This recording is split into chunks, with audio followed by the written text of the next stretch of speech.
all the arguments that both of us would take part in. A question for Dr. Craig. Your definition of begins to exist, quote unquote, namely that X begins to exist when, quote, X exists at T. There is no time immediately prior to T at which X exists, and the actual world contains no state of affairs involving X's timeless existence, close quote, contains one clause that is not known a priori by any means, and one that seems decidedly ad hoc. How do you answer those that claim that your use of this definition is unjustified and disingenuous? Boy, Donald, why did you pick that one up, all those from the internet? This concerns a philosophical definition of what it means to begin to exist. And the reader has obviously read something of what I've written on that concept. The reason I would try to justify it is this, is you want to get an intuitive concept of what it means for something to come into existence at some point, but that wouldn't rule out a priori things like time itself having a beginning. So, for example, you couldn't say to begin to exist means to exist at a time t, and that there is a time before t at which this thing doesn't exist, because then time itself couldn't have a beginning, because there could never be a time before time. So my attempt was to craft a definition which would capture our intuitive idea of something beginning to exist, but wouldn't rule out a priori things like the existence of a timeless being or the existence of a beginning to time itself. But you see, a timeless being is just gobbledygook. It doesn't mean anything at all. Oh, not at all. I don't see any reason to think that this is incoherent. You have to give an argument for that. A question for Dr. You have Atkins. to give the argument for the existence of a timeless being. If you claim that, I gave an argument for the existence. You are claiming that there is a timeless being. That is a totally meaningless remark, and it either has to be explained or withdrawn. A question for Dr. Atkins. Yes, Dr. Atkins, it would seem to me in an atheistic universe that if we took a hypothetical example of Adolf Hitler, that's obviously not hypothetical, but if we carry it to the extent that, let's suppose that society decided for whatever reasons that they wouldn't have punitive damages against someone like Hitler, because there is no such thing as right and wrong, as far as I'm understanding what you're saying about the universe. No. They're saying there is right and wrong. They're not okay. objective. Well, the question is, what is the basis for it? Because, in other words, if Hitler lives his life and he's not punished and he's not overthrown, let me finish the question. If Hitler lives his life and he's not punished and he's not overthrown, and Mother Teresa lives her life and she goes through and they both die, in your universe, as I'm understanding it, there's no difference between the two of them when they die. There's no such thing as real justice in the universe because, in your scenario, well, there isn't justice in the universe, really. I mean, it's a justice-free world. But no, I'm not. I think that I, speaking as an atheist, can identify what is probably the springs of my own morality, which is not to intrude upon the aspirations of other people. Now, it seems to me that Hitler did intrude pretty heavily on the aspirations of an awful lot of people. And I also think that Sister Teresa also intruded, not so damagingly, but she's got a lot to answer for, too. Is it objectively morally wrong to kill Jews? Is it objectively morally wrong to kill Jews because they are Semitic? It is wrong because it intrudes on other people's aspirations.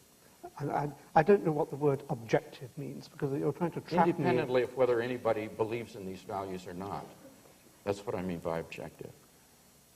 It seems to me, on your view, you simply have to say this is a way that the evolutionary genome of the Homo sapiens species propagates itself, but there's nothing really wrong with killing Jews. Well, I think if you were to turn that into caterpillars and wasps, then they kill each other, and they don't have qualms about it. Right. It's just because we have an intellect that can analyze what is really involved in killing the Jews, and we find it repugnant because it's an intrusion into their liberties, thwarting of their aspirations. It's doing something that we wouldn't want to be done to ourselves. It's all those things. good and evil is a whole complex of responses and behaviors which we, being conscious beings, can judge the consequences of. Dr. Atkins, Dr. Craig, ladies and gentlemen, excuse me, I've been told to make a few closing remarks because we have to cut out exactly at 3 minutes and 35 seconds. I want to thank the principals very much for their enlightening and impassioned contributions, and to thank you all, and especially you over there who are so annoyed by my partisanship. My role is a little bit difficult here, so what can I say that is consistent with the role of the moderator?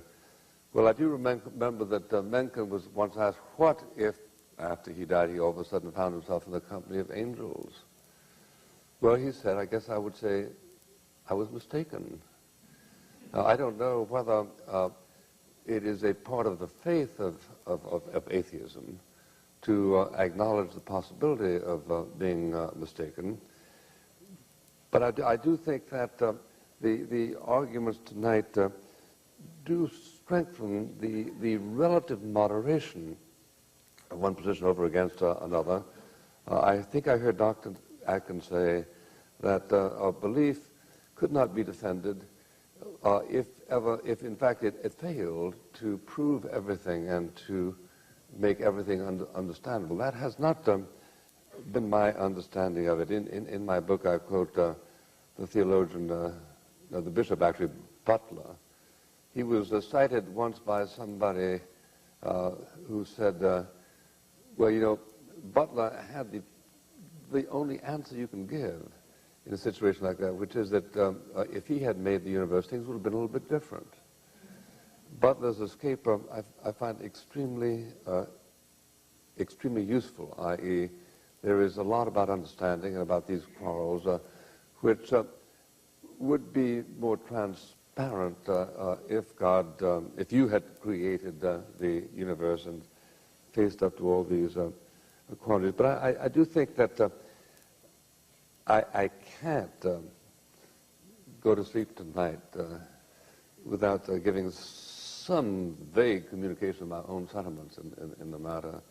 And they are, it seems to me that there is a poetry in the one position that does not require satisfactory answers to all questions.